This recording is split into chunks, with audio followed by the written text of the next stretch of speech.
Wow. I liked that. Why did I like that? Rapid review. So, score up front, analysis on the back. This is King Arthur, Legend of the Sword.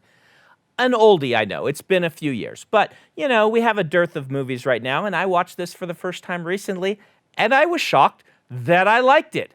I thought from the previews I certainly wouldn't. The buzz around this movie was really mixed.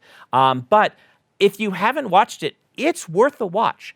The pros are, as normal with a Guy Ritchie film, the visuals are stunning. Some of the best fantasy action sequences I've ever seen in a film. Perhaps the single best fantasy fight I've ever seen. Pro number 2, it is really ambitious. I did not expect this to be quite so ambitious. It is trying to do a full-fledged epic fantasy film. It is not the quick cash grab that for some reason I thought it was. I just assumed that this was going to be quick and simple and retreading old ground, and it was not. It was super ambitious. And then number 3, kind of in line with that, it's doing some new stuff with the King Arthur mythos. Like, King Arthur in this is the head of a thieving crew. If that doesn't intrigue you, I don't know what will. The cons. It doesn't quite come together, right? It is kind of just a big mash of cool ideas that doesn't quite click.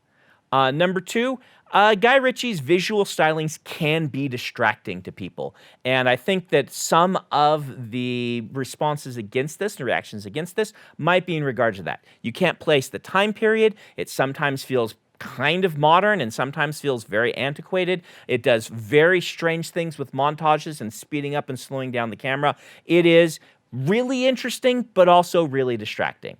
And then number 3, it doesn't know what it wants to be, right? Like, it kind of related to the con number 1. It's throwing everything at the screen. But at the end of the day, it's like 4 different movies all in one. But it is a spectacle worth seeing. And I am going to give this one a 6 out of 10. But that's an aspirational 6 out of 10. That's a 6 out of 10 that really thinks it's a 10 out of 10. And that heart pulls it a lot higher than that score would indicate. All right, time for analysis, right? This part will include spoilers. So the scene that I thought was the great fantasy scene of combat was King Arthur's dad versus the Dark Force. I loved the visuals on this. In fact, a lot of the fight scenes, I love the visuals. That said, sometimes these visuals, like right here, watch this montage, is so sped up. It's got this really weird style, like this scene where King Arthur goes to the island that's representing Avalon, I believe, to learn what he needs to learn and, achieve what he needs to achieve, is done in such a weird style so quickly that while I really like that Guy Ritchie took the risk and did it this way, does not click for me as well as some of the kind of similar things done in his Sherlock Holmes films, where the pre-visualization that happens in those really works. There is one scene in this that works really well in that same regard. It's where they're explaining their plan, and then we're cutting to scenes of them executing the plan. I always love that in heists. And in this one, that one is done really, really well. Speaking of the heist aspect, though, I think the idea that King Arthur is the head of a thieving crew is really cool, but way underutilized, right? Like, that's an aspect of the film, and it barely ever comes up. And that kind of bothered me in that mostly it's such a great premise that is basically tossed aside because there are so many ideas in this movie, right? Let's talk a little bit more about the tone here. So, I said this is like 4 different movies trying to kind of fight for space. And one of the indications of that is I do not know how to feel most of the time. It goes from wisecracking gang of thieves to, oh no, this poor kid's dad has been murdered, kind of for no reason. It really bugs me. They're like, no, he's like, you have to go on without me.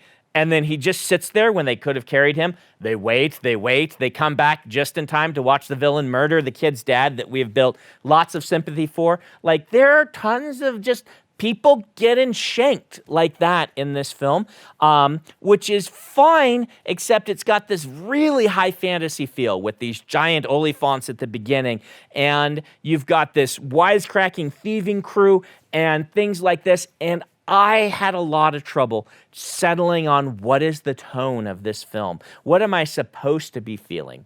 And you knew this was coming from me. The arc did not quite click, right? It's a shame that the battle with the dad and the Dark Force is so much superior to the battle between King Arthur and the Dark Force. And I like the dad one partially because of the emotion displayed in it.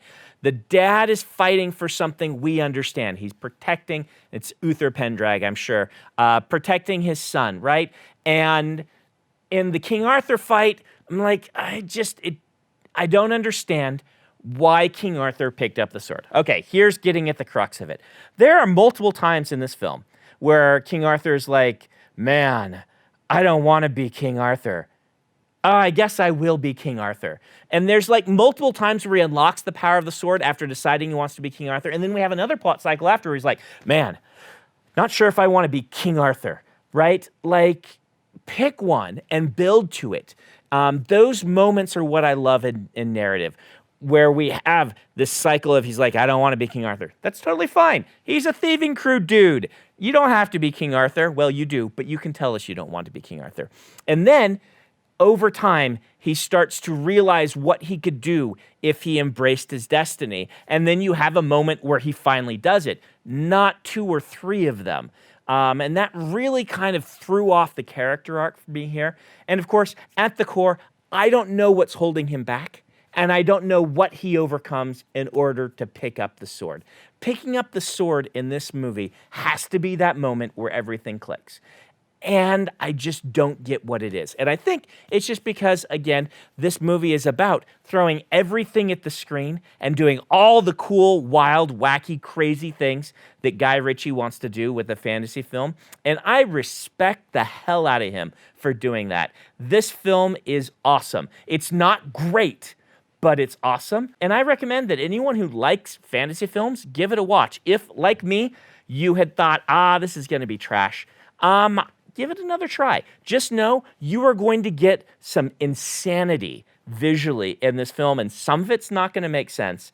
And there's a lot of weird things, like they call the mysterious woman that's replacing Merlin, which, by the way, was a good choice. I like that choice. But they call them mages. When you're in medieval England with Celtic influences, they're druids, man. They make giant olifants, right? Just call them druids. Why are they mages? Why is any of this anything? Like, I understand it's supposed to be out of time and whatnot, but anyway, give this a try. It is totally worth seeing. Thumbs up to Guy Ritchie for just being insane. You have a word for that, Dante? Mage.